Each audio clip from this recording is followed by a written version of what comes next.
So today we're testing something pretty interesting.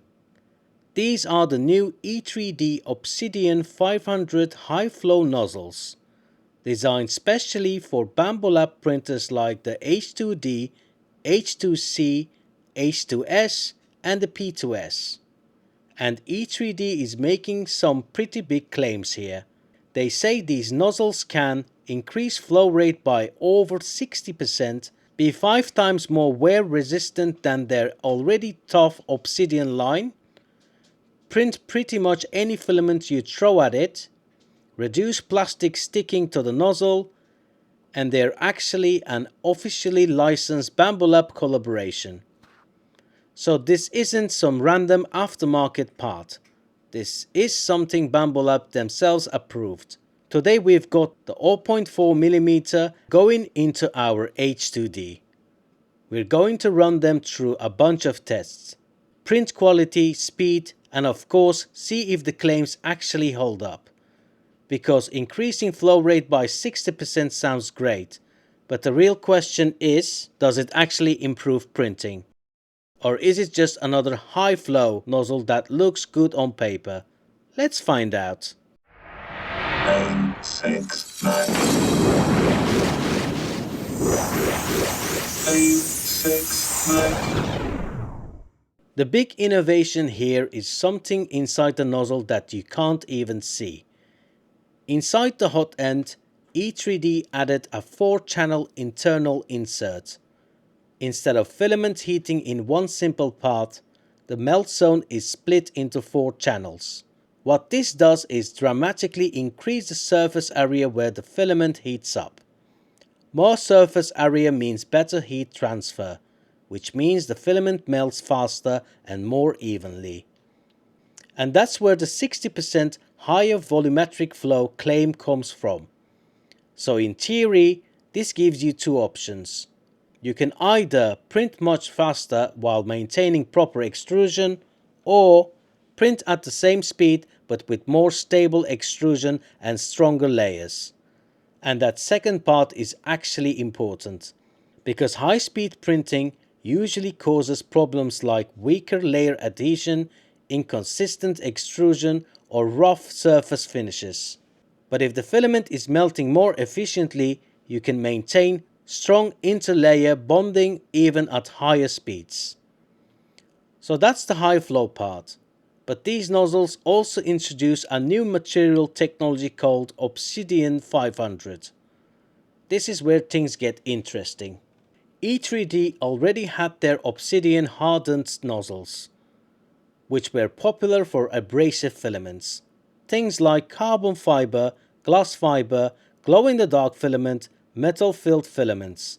Those materials destroy normal brass nozzles, sometimes in just a few prints. But the new Obsidian 500 coating pushes this even further. E3D claims the wear surface are at least 5 times more wear resistant than the original Obsidian line, which means they should last much longer than hardened steel nozzles. Now, important note here, these aren't indestructible. Some modern engineering filaments contain extremely aggressive fillers. For example, materials like Polymaker's Fiberon range can still wear down nozzles over time. So while these are incredibly durable, they are not immortal. But for most abrasive filaments, the expectation is that these will last a very long time, which is good for 2 things: your wallet and your sanity. Another nice feature is the low surface energy coating. In normal human language, the plastic doesn't like sticking to it. If you've used a 3D printer for a while, you've probably seen this happen.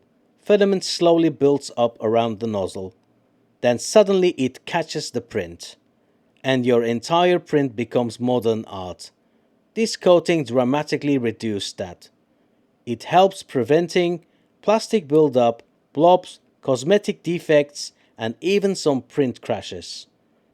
And it also makes the nozzle much easier to clean between prints, which is always appreciated. First up, quality. High flow nozzles sometimes have a reputation. They are great for speed, but sometimes the surface finish suffers.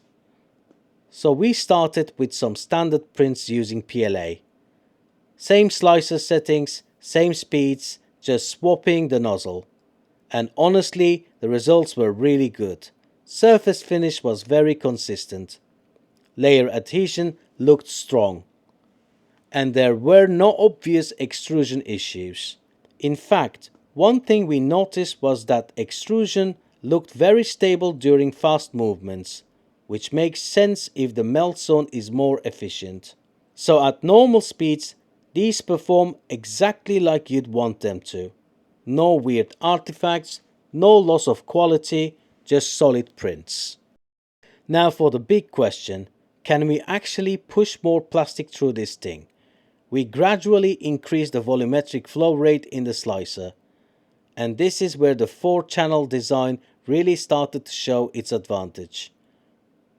The printer was able to maintain clean extrusion at significantly higher flow rates, which allows us to increase speeds without the usual under extrusion problems. And this is where you start seeing real time saving on larger parts. Now there is an important caveat here. If you're printing very small, detailed models, you might not see huge time improvements because the slicer will prioritize outer wall quality. But for larger functional parts, these nozzles can absolutely help reduce print times. So after testing these, what's the verdict? The Obsidian 500 high flow nozzles actually deliver on what they promise.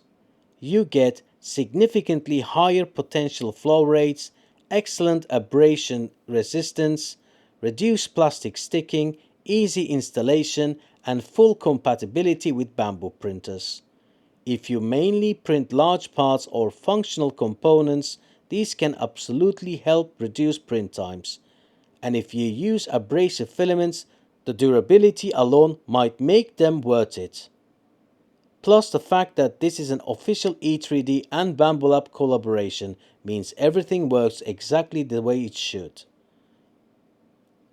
So overall, a really impressive upgrade, and definitely one of the most interesting hot-end designs we've seen recently. The improved flow, the durability, and the non-sticking coating all add up to something that's not just about printing faster, it's about printing more reliably, especially if you use abrasive or engineering filaments. We'll keep running these for longer terms testing to see how they hold up over time. So if you want updates on that, stick around.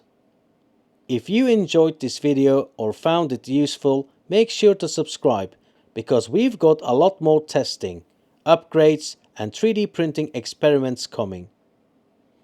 Thanks for watching, and we'll see you in the next one. Bye!